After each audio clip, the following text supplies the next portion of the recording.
Selamat malam teman-teman, kembali lagi di channel Di Balik Malammu. Apa kabar kalian? Semoga sehat selalu, amin. Dan terima kasih untuk selalu mendengarkan cerita di channel ini.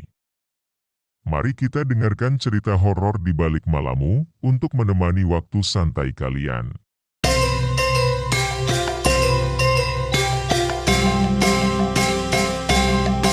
Sebut saja namanya Adul, seorang pria yang menjalani kisah hidup penuh liku di tahun 2022. Semua ini berawal dari peristiwa yang terjadi setahun sebelumnya di tahun 2022, satu ketika ia masih bekerja di sebuah perusahaan. Seperti banyak orang lainnya, pandemi yang melanda membawa dampak besar pada kehidupannya. Dalam keadaan yang penuh ketidakpastian itu, perusahaan tempat Adul bekerja terpaksa melakukan pemutusan hubungan kerja secara massal. Saat ia menerima kabar bahwa dirinya termasuk dalam daftar karyawan yang harus dilepas, perasaan kalut menyelimutinya tanpa pekerjaan. Ia merasa seperti kehilangan arah. Pendapatan yang dulu cukup untuk memenuhi kebutuhan sehari-hari kini hilang begitu saja. Sementara pengeluaran terus berjalan tanpa henti. Keadaan itu membuatnya termenung mencari jalan keluar dari situasi yang sulit. Adul tidak ingin menyerah begitu saja meskipun perasaan bingung dan khawatir terus menghinggapi pikirannya. Ia mencoba mencari alternatif untuk tetap bisa menghasilkan uang. Akhirnya pada tahun 2022 ia memutuskan terjun ke dunia usaha kuliner dengan berjualan ayam geprek. Di awal tahun warungnya resmi dibuka dan pada bulan-bulan pertama usaha ini berjalan dengan cukup baik. Setiap harinya ada saja pelanggan yang datang untuk membeli ayam geprek buatannya. Namun setelah 3 bulan berlalu, kondisi berubah drastis. Warung yang sebelumnya cukup ramai mulai sepi pengunjung. Hari demi hari dilalui Adul dengan melihat kursi-kursi kosong di warungnya. Keadaan ini semakin hari semakin parah hingga ia merasa tidak lagi memiliki harapan. Kehadiran pelanggan menjadi begitu langka dan ia mulai merasakan beban yang semakin berat. Dalam keadaan yang penuh keputusasaan itu, Adul menerima telepon dari seorang teman lama. "Bagaimana kabarmu?" sapa temannya dengan nada akrab. Adul mencoba menjawab dengan tenang. "Alhamdulillah baik." Dalam percakapan itu, Adul juga mengundang temannya untuk berkunjung ke warungnya. "Mainlah ke sini, aku sekarang dagang ayam geprek," katanya berharap mungkin saja kehadiran temannya bisa sedikit menghibur di tengah kondisi usahanya yang lesu. Beberapa hari kemudian temannya memenuhi undangan itu dan datang ke warungnya. Begitu sampai temannya melihat langsung kondisi warung Adul yang sepi, hanya ada 1 atau 2 pelanggan yang duduk di meja, dan suasana terasa begitu sunyi dengan nada prihatin. Temannya bertanya, "Sudah berapa lama warungmu sepi seperti ini?" Adul pun mengakui bahwa kondisi ini sudah berlangsung beberapa bulan terakhir. Mendengar hal itu, temannya bercerita tentang salah satu anggota keluarganya. Seorang paman yang dulu pernah mengalami situasi serupa. Ternyata pamannya itu juga pernah merasakan sepinya usaha sampai ke titik yang hampir membuatnya putus asa. Menurut cerita temannya, sang paman memiliki kebiasaan unik yang dilakukannya setiap malam Jumat. Ia akan mencari ayam cemani, ayam yang berbulu hitam legam yang dipercaya memiliki kekuatan mistis. Adul yang mendengarkan cerita itu awalnya bingung, tidak mengerti apa maksud di balik ritual tersebut. Maka ia bertanya pada temannya untuk apa ayamnya itu. Temannya menjelaskan bahwa pamannya biasa membawa ayam itu ke sebuah makam keramat untuk melakukan ritual khusus. Konon pamannya meminta agar usahanya bisa kembali ramai. Dan setelah beberapa waktu usahanya benar-benar bangkit dan ramai kembali. Dalam situasi yang penuh kebingungan dan tekanan, cerita tersebut meninggalkan kesan mendalam di hati Adul. Ia merasa tergoda, seolah-olah ada desakan dalam dirinya untuk melakukan hal yang sama. Pikiran itu berputar-putar di benaknya. Meskipun ia belum benar-benar yakin apakah ia akan melakukannya, namun keinginan untuk memperbaiki keadaan membuatnya terus memikirkan cerita temannya itu. Dalam kondisi batinnya yang kacau, ia mulai bertanya-tanya, apakah aku juga harus melakukan hal serupa? Di tahun itu rasa penasaran dalam diri Adul semakin kuat. Seakan ada suara dalam dirinya yang berkata, "Coba saja, siapa tahu berhasil." Ia pun mulai mencari informasi tentang makam-makam keramat yang mungkin bisa ia kunjungi. Setelah mencari tahu melalui internet, ia menemukan bahwa ada makam keramat yang letaknya tidak jauh dari rumahnya. Setelah mengetahui tentang makam keramat itu, akhirnya Adul memutuskan untuk mencari makam tersebut. Namun karena tidak tahu persis letaknya, ia mengandalkan peta digital untuk membantunya menuju lokasi. Dalam perjalanan, ia menemukan bahwa petunjuk arah yang diberikan aplikasi cukup membingungkan dari rumahnya. Ia tiba di sebuah pertigaan di mana terdapat pohon besar yang tampak menonjol di tengah jalan. Pada awalnya peta menunjukkan bahwa ia harus berjalan lurus dari titik itu. Tetapi setiap kali mendekati pohon besar, arahnya justru berubah. Seolah-olah ada sesuatu yang memaksa peta untuk mengarahkan Adul ke kiri memutar kembali ke tempat semula. Hal ini terjadi berulang kali membuat Adul merasa bingung dan sedikit gelisah seakan-akan ada sesuatu yang tak terlihat yang menghalangi jalannya. Setelah beberapa kali mencoba dan tetap tidak berhasil menemukan jalan yang benar, Adul memutuskan untuk bertanya kepada penduduk sekitar. Ia berharap ada seseorang yang dapat memberinya petunjuk yang lebih jelas daripada peta digital yang tampaknya terus menyesatkannya. Seorang warga lokal akhirnya memberinya arahan. "Oh, makam yang Mas cari ada di sebelah sana Mas, bisa putar balik lalu belok ke kiri setelah pohon besar itu," ujar warga tersebut dengan nada yakin. Mendengar penjelasan itu, Adul merasa sedikit lega. Ia pun memastikan kembali. "Yang ada pohon besar tadi kan?" Warga itu mengangguk dan menambahkan, "Iya, yang ada pohon besar dari sana. Nanti belok saja ke kiri." Dengan arahan yang lebih jelas, Adul melanjutkan perjalanan kali ini penuh keyakinan bahwa ia akan segera menemukan makam yang ia cari. Setelah berbelok ke kiri sesuai petunjuk, ia mengikuti jalan yang menurun ke bawah. Sepanjang perjalanan, Adul memperhatikan lingkungan sekitarnya. Di sebelah kanan, ia melihat deretan pohon bambu yang menjulang tinggi, sementara di sebelah kiri ada sebuah rumah kosong yang tampak tua dan terlantar. Pemandangan tersebut semakin menambah kesan misterius pada perjalanan ini. Akhirnya ia memarkir motornya di tepi jalan lalu mulai berjalan kaki menelusuri jalan setapak yang semakin menyempit di antara pepohonan. Adul terus berjalan menuruni jalur yang sempit dan setelah beberapa saat ia tiba di sebuah area yang tampak terpencil. Di ujung jalan itu ia melihat bangunan sederhana yang tampak setengah jadi, dengan atap yang melindungi makam dari cuaca. Bangunan itu memiliki sebuah pintu kecil mirip gerbang yang menjadi satu-satunya akses masuk ke makam. Di tempat itu Adul tidak merasakan apapun yang aneh atau menyeramkan, namun suasana hening dan jauh dari keramaian. Dengan langkah pelan, Adul mendekati pintu gerbang tersebut dan mengucapkan salam dengan penuh hormat. "Assalamualaikum." Ia mengulurkan tangan untuk membuka pintu yang ternyata tidak terkunci. Pintu itu berderit sedikit ketika ia membukanya, menambah kesan sunyi di sekitarnya. Setelah masuk, ia menemukan tempat duduk dan memutuskan untuk duduk bersila menenangkan pikirannya sebelum mulai berdoa.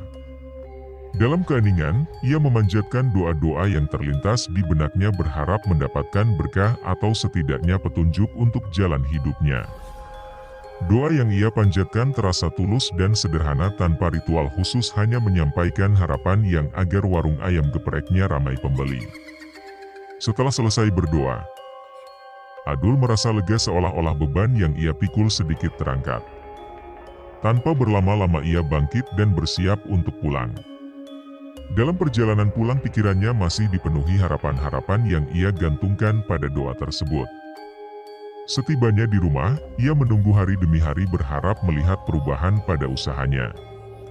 Namun hari-hari berlalu, tanpa adanya tanda-tanda yang menunjukkan bahwa doa di makam keramat itu berpengaruh pada warungnya. Pelanggan yang ia harapkan tidak kunjung datang dan warungnya tetap sepi seperti sebelumnya. Rasa kecewa mulai menghampirinya dan ia mulai bertanya-tanya dalam hati, kenapa masih begini saja? Kenapa tidak ada perubahan sama sekali?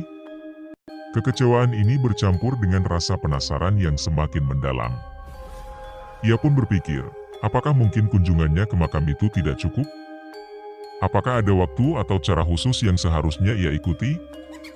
Pikiran itu mengarahkannya pada saran yang sering ia dengar dari orang-orang, bahwa malam Jumat dikenal sebagai waktu sakral untuk memanjatkan doa di tempat-tempat keramat.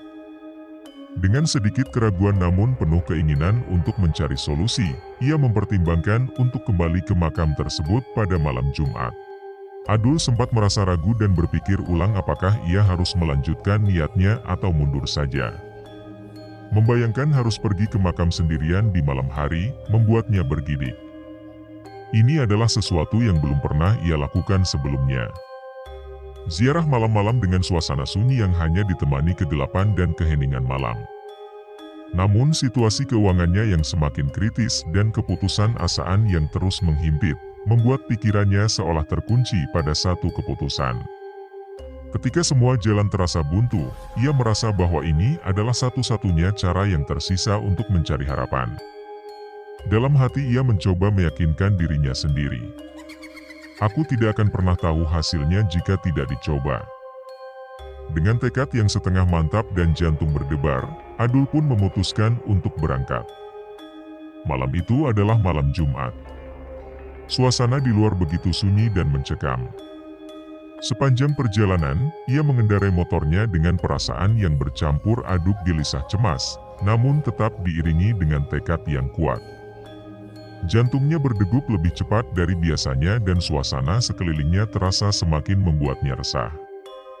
Jalanan yang sepi dan udara dingin malah menambah ketegangan dalam dirinya. Ia mulai merasakan kekhawatiran menyelimuti pikirannya, bertanya-tanya apakah dirinya benar-benar mampu melalui malam itu sendirian? Di tengah jalan, ia menggumamkan doa-doa kecil yang ia tahu berharap itu bisa sedikit menenangkan hatinya. Saat ia hampir mendekati area makam, tiba-tiba terdengar suara seseorang yang memanggilnya. "Mas, mau kemana? Itu jalan buntu." Adul segera menghentikan motornya dan menoleh melihat seorang pria warga setempat yang ternyata tinggal di sekitar area makam. Posisi makam memang berada di area yang harus melewati rumah warga tersebut terlebih dahulu. Dan ini mungkin menjadi alasan mengapa pria itu menanyakan maksud kedatangan Adul. "Oh iya mas," jawabnya pelan. Mencoba untuk tidak menunjukkan kegugupan di wajahnya. Warga itu memandang Adul dengan penasaran lalu bertanya, "Memang masnya mau apa di sini?" Adul pun menjelaskan dengan singkat, "Saya mau ziarah ke makam."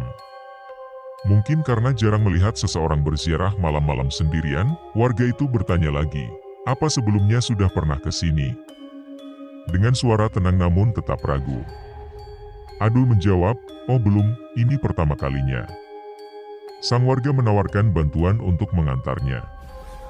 Mungkin merasa khawatir jika Adul tersesat atau merasa tidak nyaman berjalan sendiri di area yang cukup terpencil itu. "Apa mau diantar mas?" ujar pria itu dengan nada ramah. Namun Adul menolak dengan halus, merasa bahwa perjalanan ini lebih baik dilakukan sendiri tanpa adanya gangguan atau perhatian dari orang lain. Ia mengucapkan terima kasih lalu menjelaskan bahwa ia akan baik-baik saja.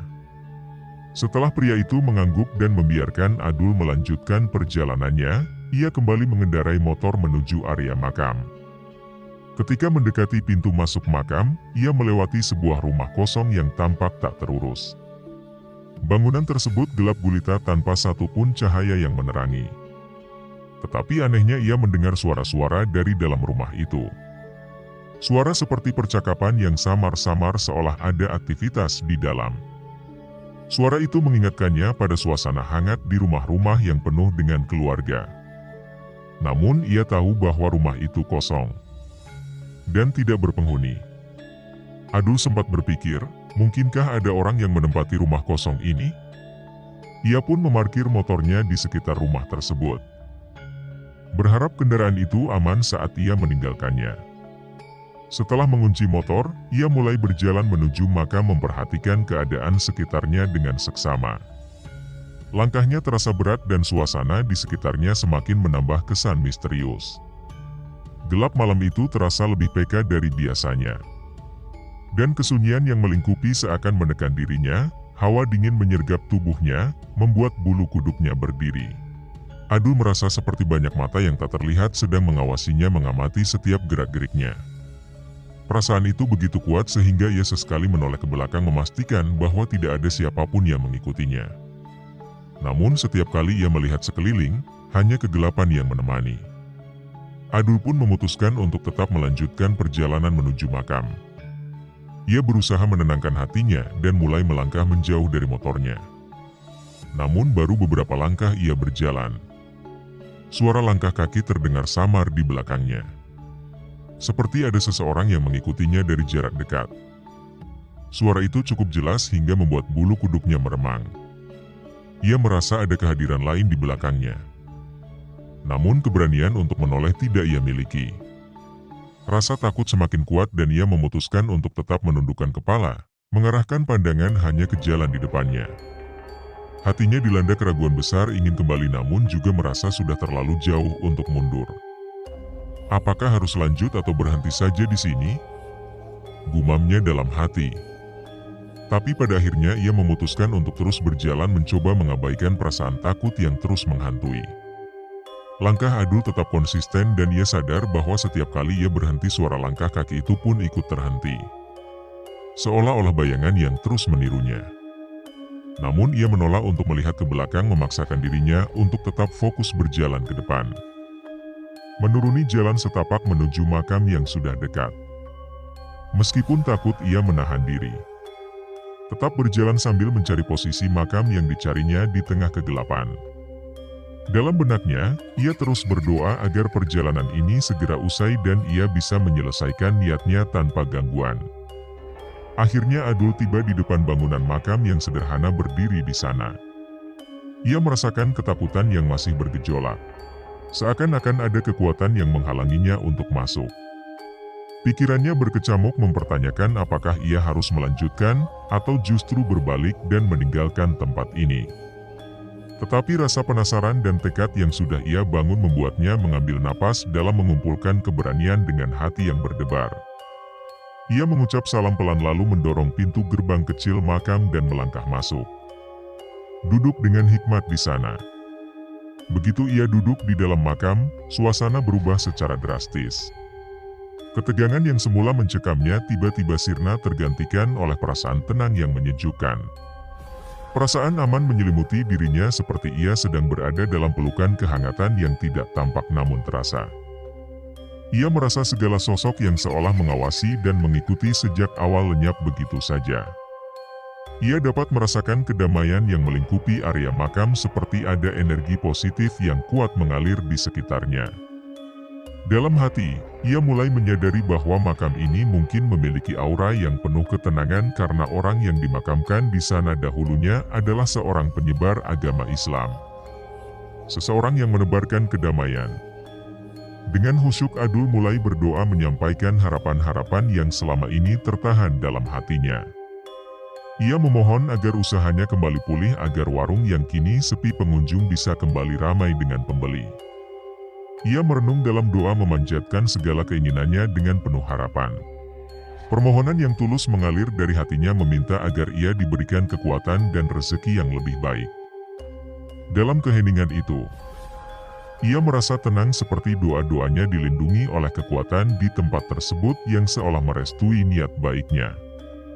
Namun di tengah kehusyukan doanya, sesuatu yang ganjil terjadi.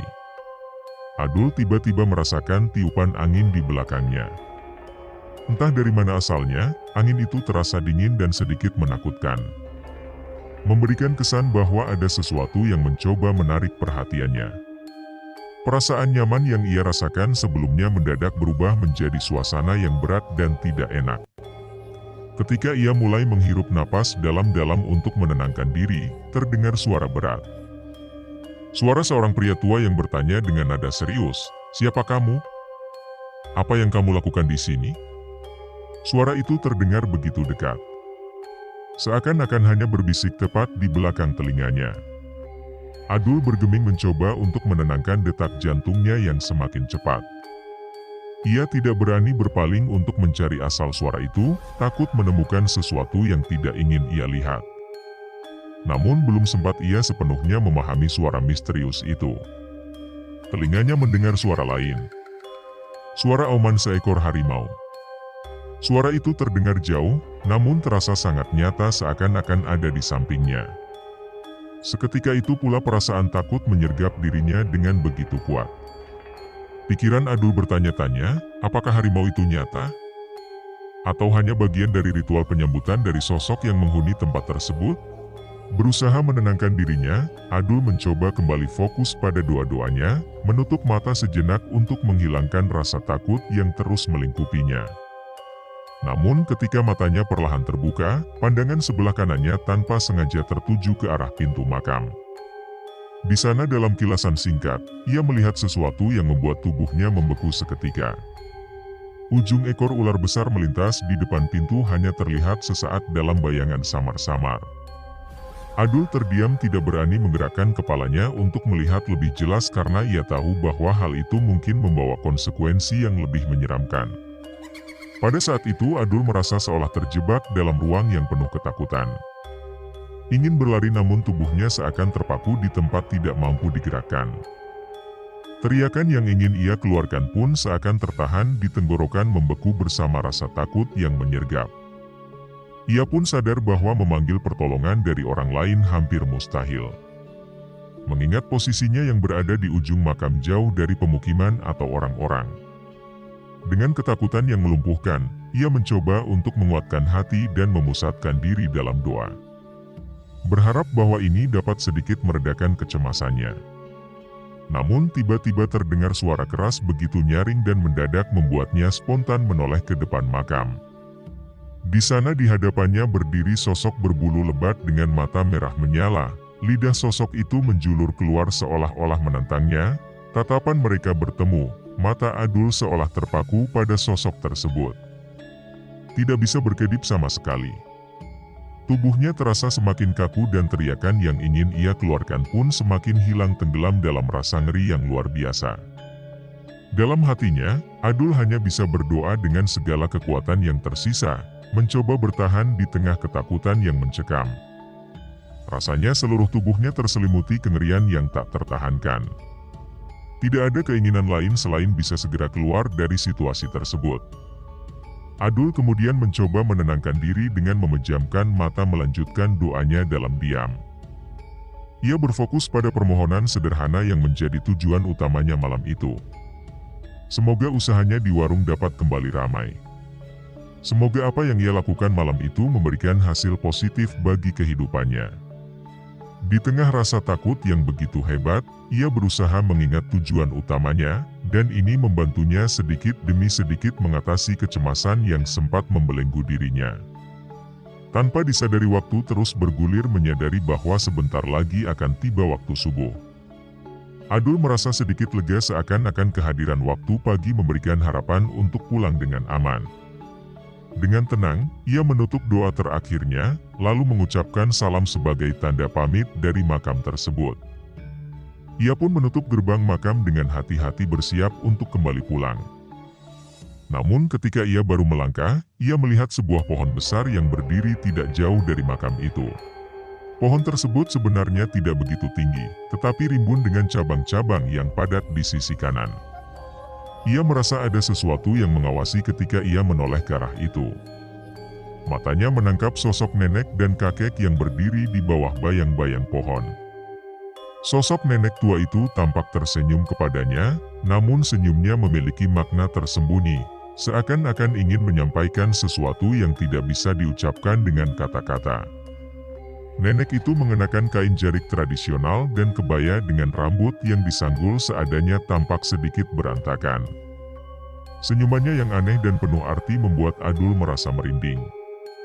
Kemudian ia melihat ke arah sosok kakek yang berdiri di samping sang nenek. Namun kakek itu terlihat berbeda. Penampilannya tidak sempurna, hanya terlihat bagian kepala dan separuh tubuhnya yang mengenakan jubah lusuh. Sementara bagian tubuh lainnya seakan lenyap begitu saja. Pemandangan ini semakin mempertebal aura mistis yang menyelimuti tempat tersebut. Kakek dan nenek itu hanya dia memandang Adul dengan tatapan yang dalam. Nenek itu tetap tersenyum. Senyum yang terus membekas di benaknya, meskipun ia tidak memahami maknanya sepenuhnya. Ia pun memutuskan untuk melanjutkan perjalanan. berusaha untuk tidak terlalu memikirkan makna dari senyuman nenek tua itu. Saat ia berjalan kembali ke arah atas karena makam tersebut terletak di area yang menurun, Adul merasa lega bahwa ia perlahan-lahan meninggalkan tempat itu. Namun dalam perjalanan ia melihat sosok lain dari kejauhan. Sekilas ia mengira sosok tersebut adalah kuntilanak, jantungnya berdegup kencang. Rasa takut kembali menguasai dirinya, tetapi semakin ia mendekat, ia menyadari bahwa sosok tersebut bukan seperti yang ia bayangkan. Sosok itu adalah seorang wanita cantik dengan wajah yang begitu khas Indonesia, terlihat anggun dalam kebaya berwarna coklat dengan motif bunga-bunga. Rambutnya hitam panjang bergelombang terurai dengan indah di bahunya. Di wajahnya yang lembut tampak tahi lalat kecil di sebelah kanan yang menambah pesona tradisionalnya. Wanita itu tampak seperti sosok dari zaman dahulu. Wajahnya mengingatkan pada kecantikan klasik perempuan Indonesia yang sederhana namun memikat. Adul terpana oleh sosok itu. Keindahannya yang tiba-tiba hadir di tengah perjalanan pulangnya, menambah perasaan yang bercampur aduk antara takut dan takjub. Sosok wanita itu tersenyum. Namun senyum sosok wanita itu terasa berbeda, memberikan kesan seolah-olah ia adalah seseorang yang pernah dikenal atau ditemui sebelumnya. Ada kehangatan dalam senyum itu, namun sekaligus misteri yang sulit diuraikan. Mungkin karena malam itu begitu banyak kejadian aneh dan di luar nalar yang Adul alami, membuat dirinya semakin enggan untuk berlama-lama di tempat tersebut. Ia memutuskan untuk segera pulang berharap kejadian-kejadian aneh ini berakhir di makam itu saja. Dengan langkah cepat ia menuju motornya, berusaha untuk tidak lagi menoleh ke belakang atau memikirkan sosok-sosok yang ditemuinya. Setibanya di motor, niat untuk segera meninggalkan area tersebut begitu kuat. Namun lagi-lagi suara memanggil dari belakang. Kali ini suara yang terasa lebih familiar. "Mas, apa sudah selesai?" Rupanya itu warga yang semalam ditemuinya sebelum masuk ke area makam. Adul berusaha bersikap tenang meski hatinya masih terguncang dan menjawab singkat, "Iya mas, sudah selesai." Warga itu terlihat penasaran dan bertanya lagi, "Bagaimana mas, apa ada yang didapat tadi?" Pertanyaan itu membuat Adul merasa perlu memberikan jawaban yang tidak terlalu panjang. Ia menjawab sambil menunjukkan sebuah batu yang telah dibawanya dari rumah. "Iya, saya mendapat batu sakral. Batu itu memang bukan diperoleh dari makam, melainkan milik almarhum kakeknya yang pernah menyebutnya sebagai batu kosong yang siap diisi. Malam itu Adul sengaja membawa batu tersebut untuk ditempatkan di sebelah makam dengan niat agar dapat mengisi energi dari makam. Karena buru-buru dan tidak ingin terlibat dalam pembicaraan panjang, ia mengangguk sambil berkata, "Maaf ya mas, sudah subuh. Saya buru-buru pulang."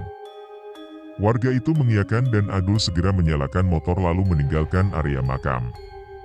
Beberapa hari setelah peristiwa itu, Adul kembali menjalani rutinitas sehari-harinya di warung dengan harapan ada perubahan yang berarti. Namun usahanya tetap sepi. Tidak ada peningkatan jumlah pelanggan atau tanda-tanda keberuntungan yang ia harapkan. Alih-alih memberikan pengaruh positif bagi warungnya, justru gangguan aneh mulai muncul di rumahnya. Sosok-sosok yang ia temui di makam seolah mengikuti dirinya hingga ke rumah, membawa suasana yang membuat keluarganya tidak nyaman. Kehadiran mereka terasa setiap saat pagi, siang, dan malam, seperti bayang-bayang yang selalu mengawasi. Sosok yang paling sering muncul adalah sosok kakek, nenek, dan genderuwo yang pernah ia lihat di makam. Sosok genderuwo itu bahkan suatu ketika muncul sangat dekat. Tepat di hadapannya memperlihatkan wajah menyeramkan, dengan lidah panjang yang terjulur keluar persis seperti yang ia lihat di makam. Dengan mata merah menyala yang membuatnya hampir tak bisa bernapas karena ketakutan. Bayangan sosok nenek juga sering melintas dalam bentuk sekelebat bayangan, muncul dan hilang begitu cepat, namun tetap memberikan kesan yang mencekam. Gangguan-gangguan ini tidak hanya dialami Adul. Anggota keluarganya juga mulai merasakan kehadiran sosok-sosok tersebut.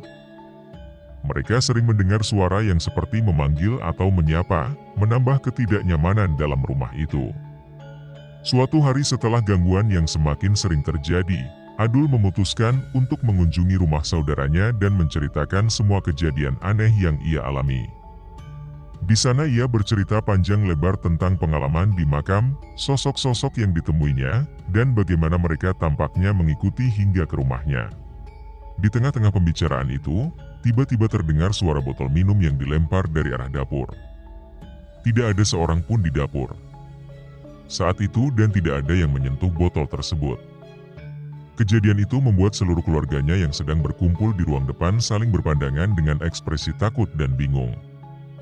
Mereka merasa seakan-akan sosok dari makam itu hadir di sana, mendengarkan semua pembicaraan mereka.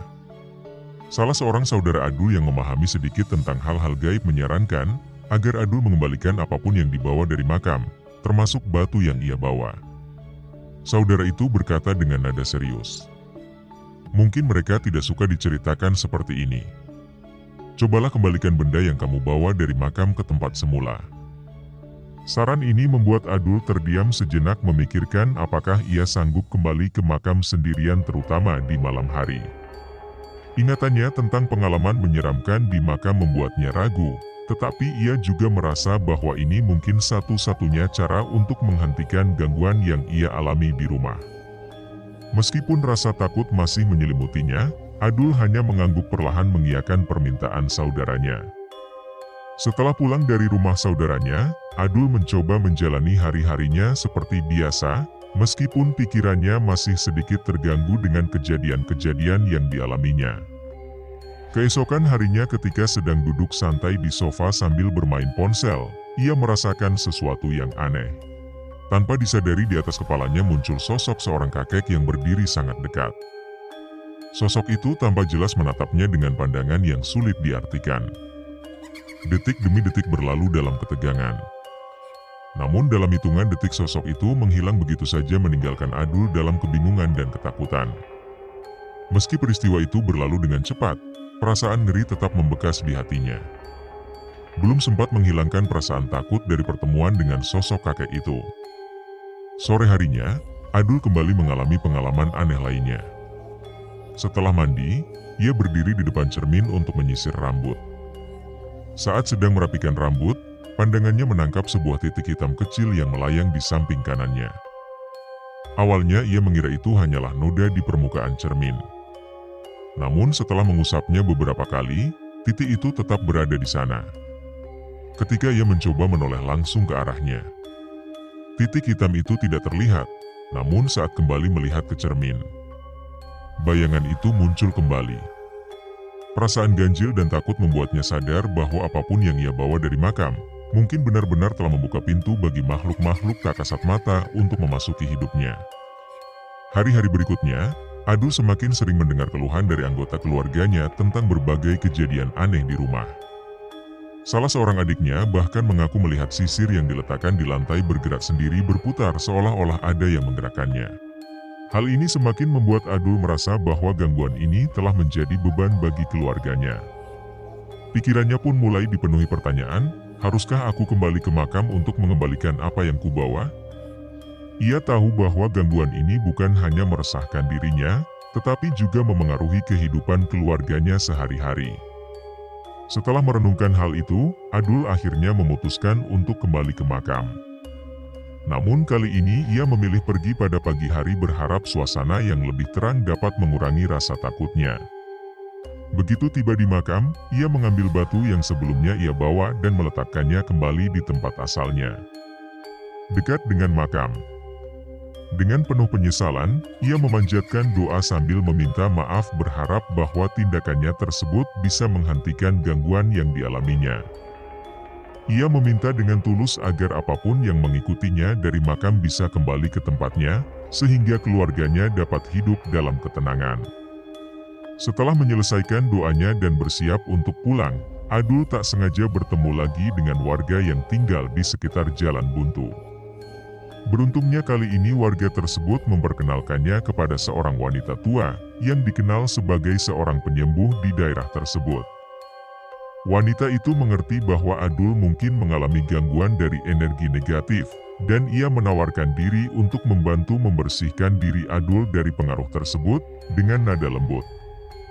Ia berkata, "Tenang saja, biar ibu yang membersihkan kamu dan mengembalikan semuanya ke asal."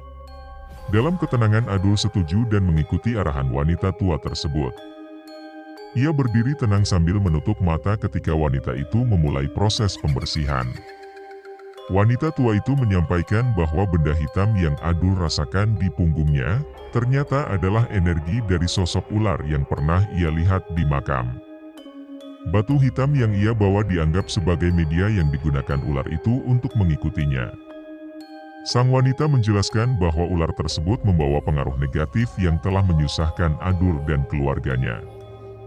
Dengan tenang wanita itu melanjutkan pembersihan, kemudian mengembalikan batu itu ke makam berharap agar makhluk tersebut tidak lagi mengikuti Adul. Setelah pembersihan selesai, wanita tua itu tidak hanya berhenti di situ. Ia merasa bahwa gangguan tersebut masih menyisakan bekas di rumah Adul dan memutuskan untuk mengunjungi rumahnya selama beberapa hari ke depan guna menetralkan energi yang tersisa. Setiap hari selama 5 hari berturut-turut wanita tua itu melakukan pembersihan di rumah Adul, membersihkan ruang-ruang yang sebelumnya terasa berat dengan kehadiran makhluk halus. Ia melantunkan doa-doa dan melakukan ritual sederhana untuk memulihkan kedamaian dalam rumah. Setelah proses pembersihan tersebut selesai, Adul merasakan perubahan yang signifikan. Suasana rumahnya terasa lebih tenang dan gangguan yang sebelumnya begitu intens mulai berkurang. Memang sesekali masih ada suara atau bayangan sekilas yang lewat. Namun tidak sekuat dan semengganggu sebelumnya. Seiring berjalannya waktu, dalam beberapa bulan semua gangguan benar-benar hilang. Dan kehidupan keluarga Adul kembali normal tanpa kehadiran sosok-sosok gaib yang sempat membayangi mereka. Baiklah. Sekian dulu kisah kami kali ini. Semoga dengan kisah ini dapat menghibur sahabat semua. Benar-benar tindakan nekat yang dilakukan Adul tanpa ada arahan ataupun petunjuk dari guru atau juru kunci saat melakukan ziarah makam. Hikmah yang bisa diambil adalah seberat dan sulit apapun masalah yang kalian hadapi. Seakan buntu dan tak ada jalan. Jangan pernah beralih ke makam untuk meminta pertolongan. Lebih baik panjatkanlah doa kepada Tuhan Yang Maha Esa. Ziarah kubur sebenarnya diperbolehkan sebagai pengingat akan kematian, sekadar untuk mengingatkan kita agar lebih mendekatkan diri pada kebaikan dan menjauhkan diri dari hal-hal yang menyimpang. Baiklah. Sekian dulu episode kali ini. Terima kasih buat kawan-kawan yang telah mendengarkan kisah ini. Bagaimana menurut pendapat kalian dari cerita ini? Bisa ditulis di kolom komentar. Sebelumnya saya mohon maaf apabila ada kesalahan dalam berkata-kata, atau ada kata-kata yang kurang berkenan dalam video ini. Dan juga saya berterima kasih banyak untuk kawan-kawan semua yang selalu mendukung dan support channel ini dengan subscribe, like dan share cerita ini. Selalu jaga kesehatan untuk kawan semuanya. Semoga sukses dan selalu bahagia. Dan sampai jumpa lagi di kisah kami selanjutnya.